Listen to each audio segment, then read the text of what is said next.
me now is a very, very, very bright young man named Vivek Ramaswamy, who is a frequent guest on the show. And it just so happens he's put his hat in the ring for the 2024 GOP presidential candidate. He's the co-founder of Strive Asset Management. He's the author of Nation of Victims, Identity Politics, The Death of Merit and the Path Back to Excellence. And he is speaking to a sellout crowd tonight at the Committee to Unleash Prosperity dinner, which I, by the way, am emceeing. Vivek, thank you for doing this.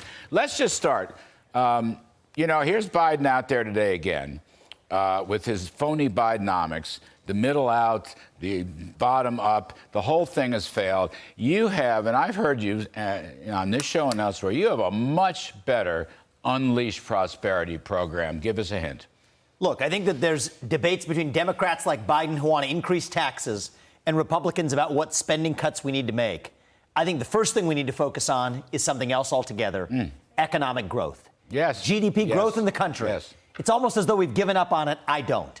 Drill, frack, burn coal, embrace nuclear, unlock American energy. That's the first element. Second element, put people back to work by stopping them to pay them to stay at home. That's what we're doing at scale. Don't pay people to stay at home. The top obstacle for every business in this country right now to grow is finding employees to staff open positions. Fix that. Now, a topic you and I have talked about a lot is reform the U.S. Fed. I favor a single mandate, dollar stability. We've talked about that one. Very important. That contributes to GDP growth as well. Can we roll back in your platform? I'm sure you're there.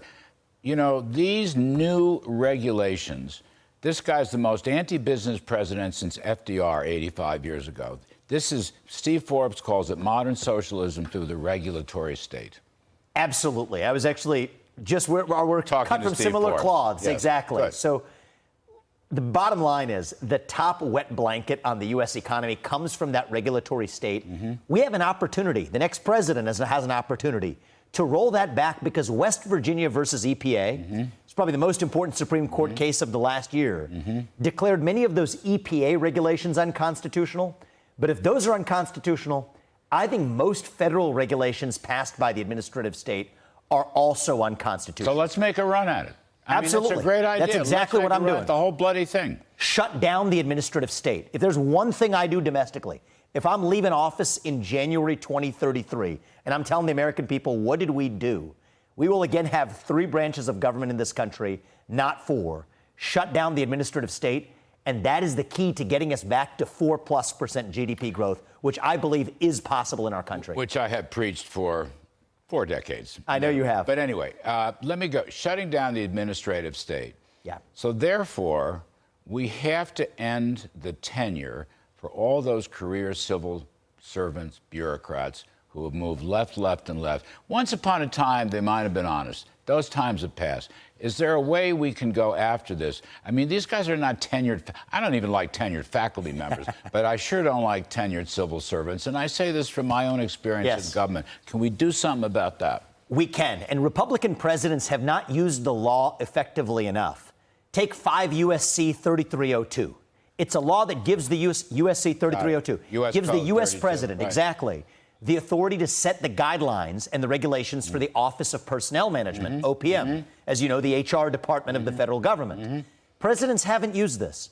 I think that actually allows us to say, for example, for many of those positions, if you've been there for too long and you're not doing a good job, you're going to find your way out.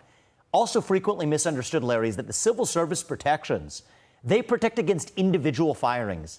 They don't apply to mass layoffs. Mass layoffs only require 60-day notice. And so I didn't know that. Yeah, so I'm not boasting on this, Larry, but I'll tell you this. I think of the presidential candidates who've run in the last 30 years, I think I have the single best understanding of how to actually lawfully shut down the administrative state.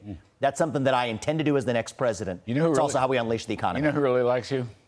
Who's that? My former boss, Donald Trump. Yeah, well, you know what? We have a mutual respect for each other. And he said a lot of good things about you. I just want to say, we got less than a minute. He just put out a position paper. I want to bring it to your attention. Okay. He wants to restore budget impoundment. This was an old law. Nixon lost it because of Watergate. Reagan tried but was beaten by the Democrats in the House, Tip O'Neill.